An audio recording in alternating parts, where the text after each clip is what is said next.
नमस्कार विद्यार्थी मित्रांनो, तुम्हा सर्वांचं मिस्टर प्रोफेसर या यूट्यूब चॅनलवर मी स्वागत करतो. This is our lecture number 7. We are discussing the previous year questions from the chapter wave optics. Again 2 more examples again from the Maharashtra CET 2020. Last video लेक्चरमध्ये आपण 2023 ओके महाराष्ट्र CETमध्ये जे काही क्वेश्चन्स आले होते त्यावर डिस्कशन केलं. आणि याही व्हिडिओ लेक्चरमध्ये प्रत्येक व्हिडिओ लेक्चरमध्ये सांगितलं छोटे फॉर्म्युले छोटे सोल्युशन्स. या चॅप्टरची खासियत असते एकदम सिंपल फॉर्म्युले ओके. आणि मागील लेक्चरमध्ये जे काही 2 व्हिडिओ आपण जे काही 2 न्यूमेरिकल सॉल्व केले त्याच्यामध्ये जो काही फॉर्म्युला यूज केला तोच फॉर्म्युला आपण पहिल्यासाठी यूज करणार आहे, तोच रिलेशन. ठीक आहे. सेकंडसाठी एक नवीन फॉर्म्युला आहे, path difference in terms of lambda okay. याचा जो काही फॉर्म्युला आहे त्यावर अतिशय छोटे फॉर्म्युले, अतिशय छोटे 2-3च फिजिकल क्वांटिटी आहे, त्याच्यावर काहीच नाही. Solution number first numerical. Now see बघा. In 2 separate setups for the biprism experiment using the same wavelength and fringes of equal width are obtained. काही हरकत नाही. If the ratio of slit separation is 2:3, then the ratio of the distance between the slit and the screen in the 2 setups is. ठीक आहे, ठीक आहे नाही.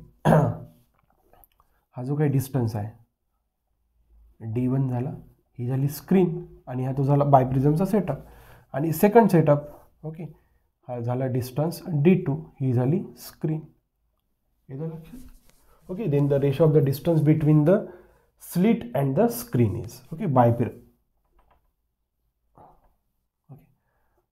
हा झाला सीटमधला डिस्टन्स D1, इथे झाला D2. ठीक आहे. बघा काय म्हटलं, in two separate setup for the biprism experiment. 2 setups आहे ठीक आहे बायप्रिझम एक्सपेरिमेंटसाठी ओके. आणि सेटअप बघून घ्या तुम्ही. स्क्रीन आहे दोघींकडे ओके. स्क्रीन स्लिटच्या डिस्टन्सपासून इथं D1 आहे, तिथं D2. इथं स्लिट सेपरेशन आहे D1, इथं स्लिट सेपरेशन आहे D2 ओके. काय म्हटलं, दोघांमध्ये वेवलेंथ आणि फ्रिंज वेट ठीक आहे, म्हणजे लॅम्बडा अँड ओमेगा आर कसे आहे सेम, किंवा काय म्हणा कॉन्स्टंट त्यांनी म्हटलं आहे म्हणून आपण म्हणत आहे ओके. युजिंग अ सेम वेवलेंथ म्हणजे जो काही लाईट सोर्स यूज केलेला आहे, जो काही लाईट सोर्स यूज केलेला आहे तो सेम रेड कलर, तर जो काही लाईट सोर्स यूज केला आहे दोन्ही कसे केला आहे सेम, त्याच्यामुळे वेवलेंथ कशी राहते सेम. आणि W is nothing but the fringe width, ते पण कसे म्हणजे सेम ओके. आणि आपल्याला रेशो दिलेला आहे, आपल्याला म्हटलं आहे त्यांनी की जो काही D1 D2चा रेशो आहे किती आहे तो 2:3 ओके. और याला 2:3 असंही लिहू शकतो आपण ठीक आहे ओके. आपल्याला काय दिलं आहे, the ratio of the slit separation 2:3. they are asking to find the ratio of the D1 to D2, that is nothing but the distance of the screen from the slit from the जो काही slit इथे या डिस्टन्सवर ठेवलेला आहे ते ठीक आहे. मग आपल्याकडे एक रिलेशन आहे W = lambda capital D upon small d. हा आपल्याकडे रिलेशन आहे. आता या रिलेशनमध्ये त्यांनी ज्या गोष्टी दिलेल्या आहेत त्या योग्य रीतीने बघा.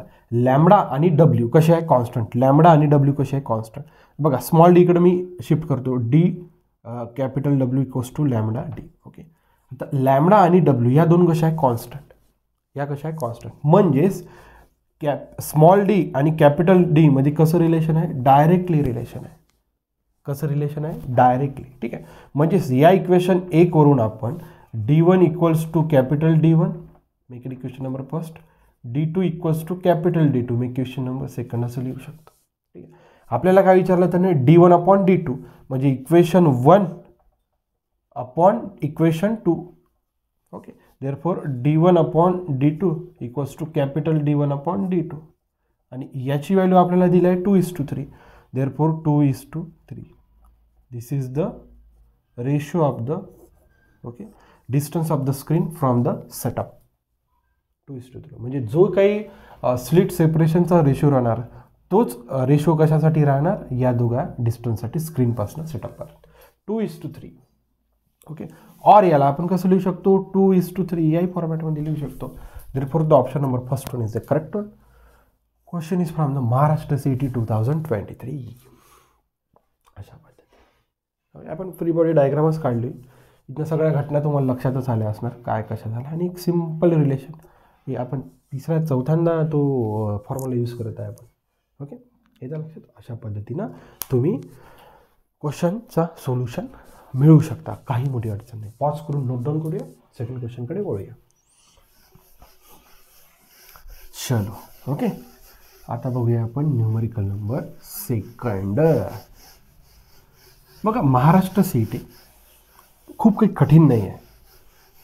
त्यात जर मेहनत चांगली घेतली तर चांगले मोठे कॉलेजेस CUP PICT सारखे कॉलेजेस, ओके, जे काही गव्हर्नमेंटचे कॉलेजेस आहेत हे तुम्हाला मिळू शकतात. खूप काही मोठी अडचण नाही आहे, काही अडचण नाही. ठीक आहे. The path difference between the two identical light waves at a point Q on the screen is 3 micrometre. Path difference दिलेला आहे. If the wavelength of that wave is 5000 angstrom, then at a point Q there is which band. Okay, third dark आहे की fourth bright आहे की fifth dark आहे की sixth bright आहे. Okay, path difference दिला आहे तुम्हाला. डेल्टा एक्स इक्वल्स टू किती दिला आहे तुम्हाला? 3 micrometre. Again we have given the wavelength 5000 angstrom unit. Okay, त्यांनी विचारलं कोणता आहे, फर्स्ट मॅक्सिमम आहे, सेकंड आहे, ओके, किंवा फर्स्ट मिनिमम आहे की थर्ड मिनिमम आहे.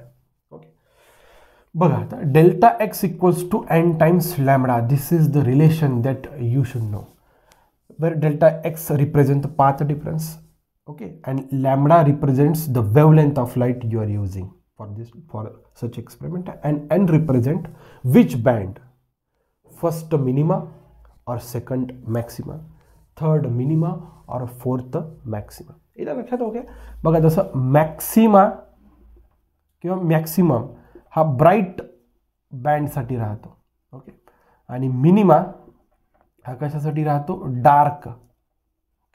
आणि n इक्वल्स टू जे काही ऑड राहतात 1 3 5 हे डार्कसाठी राहते, आणि 2 4 6 हे कशासाठी राहते, ब्राईट. इथं लक्षात, हा हे ब्राईटसाठी राहते आणि हे कशासाठी राहते, डार्क. एनची व्हॅल्यू जर ऑड आली तर डार्क बँड आणि जर इवन आली तर ब्राईट बँड. ठीक आहे.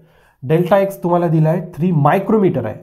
ओके, मीटरमध्ये कन्वर्ट करा, 10⁻⁻6 मीटर, कारण की 1 मीटर म्हणजे 10⁻6 मायक्रोमीटर. देअरफॉर 1 मायक्रोमीटर म्हणजे 10⁻⁻6 मीटर. रिलेशन यूज केला आपण. Equals to n times lambda आहे 5000 angstrom युनिट आहे. याला आपण मीटरमध्ये कन्वर्ट केलं, 10 वेट अ मिनिट, हे कॅल्क्युलेशन्स खाली घेऊन घेता. हे उलट झालं ना, इकडे तिकडे गेलं ना. n equals to E1 2 4 6 bright बँडसाठी. ठीक आहे. डेल्टा एक्स किती होतं, 3 × 10⁻⁻6 मीटर. n टाइम्स लॅम्बडा किती आहे, 5000, 1 2 3 10⁻⁻10 मीटर. ओके, तेच रिलेशन. 1 मीटर म्हणजे 10 angstrom unit. Therefore 1 angstrom unit म्हणजे 10⁻⁻10 मीटर. n काढायचा आहे मला. Okay, therefore n equals to 3 × 10⁻⁻6 upon 5000 × 10⁻⁻10. Calculation करा. 3 × 10⁻⁻6, 5000ला मी 5 × 10⁻3 × 10⁻⁻10 लिहू शकतो. देअरफॉर 3 × 10⁻6 5 × +3 -10 -7. ओके, आता वर गेला. Therefore n equals to 3 × 10⁻6 × 10⁻+7 divided by 5. हा जो 10⁻7 होता वर गेला, प्लस झाला. Therefore n equals to 3 × 10⁻1 divided by 5. 3 × 10⁻1 म्हणजे काय, 30 डिवायडेड बाय 5. कितीचा भाग गेला, 6. ओके, 6 आलं म्हणजे इवन आहे. इवन आहे म्हणजे कोणता आहे, ब्राईट, म्हणजे 6th ब्राईट बँड, म्हणजे 6th bright band. Therefore the option number 4th one is the correct one. The question is from the Maharashtra CET 2023. हे सांगितलं तुम्हाला, कहाणी सगळी सांगून ठेवली होती, काही मोठी अडचण नाही. रिलेशन एकदम सिंपल आहे. In between the wavelength path difference and the wavelength, that path difference delta x equals to n times lambda. N काय रिप्रेझेंट करतो सांगितलं, ऑड, डार्क, इवन, ब्राईट. ठीक आहे, म्हणजे ऑड आला तर तो डार्क, इवन आला तर तो ब्राईट. ठीक आहे, हे कन्व्हर्जन आहे, सिम्पल कन्व्हर्जन, जे ऑलरेडी आपण शिकलो कुठेतरी, तो आपल्याला एक रिकॉल करावं लागतं या गोष्टी छोट्या छोट्या. ठीक आहे, simple calculations, Dumri calculations, anybody can do it. असा क्वेश्चन्स गेलाच नाही पाहिजे. ठीक आहे. तुम्हाला जर आपला हा उपक्रम आवडत चालला सर, ओके, म्हणजे प्रत्येक व्हिडिओ लेक्चरमध्ये आपण प्रिव्हियस क्वेश्चन डिस्कस करण्याचा प्रयत्न करू, तर नक्कीच आपल्या यूट्यूब चॅनलला म्हणजेच मिस्टर प्रोफेसर हे यूट्यूब चॅनलला लाईक शेअर सबस्क्राईब करायला विसरू नका. So thank you for watching. See in the next video.